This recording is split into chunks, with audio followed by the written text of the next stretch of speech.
I'm in a 2018 Nissan Rogue, and today I'm going to show you how to check your oil level. So first you open the hood, and then with the motor off, you find your dipstick right here.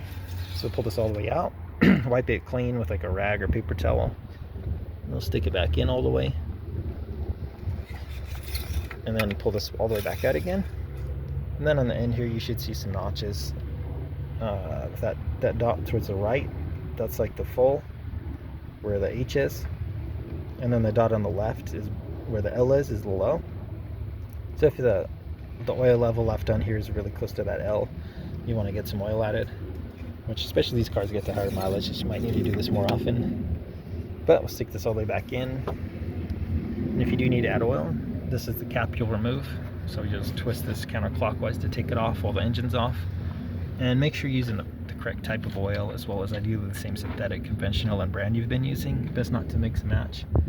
But unscrew this, and then with a funnel or straight from your quart jug, just fill as needed. Try not to overfill if you can help it. Screw this back on nice and tight, and then I'd run the motor for like 10-20 seconds to get the new oil to circulate.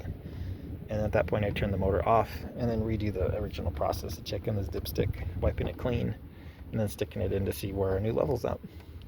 Now I wouldn't do any of this in place of regular oil changes, which typically between like 3,000 to 8,000 miles or so, depending on the type of oil and what's recommended for your motor.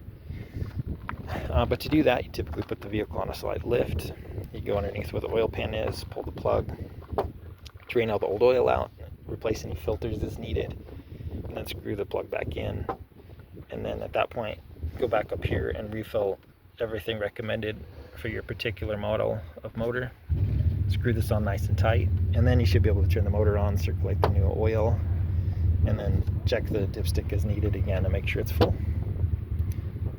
And then you should be good to go. But I hope this is helpful. Hope you have a wonderful day.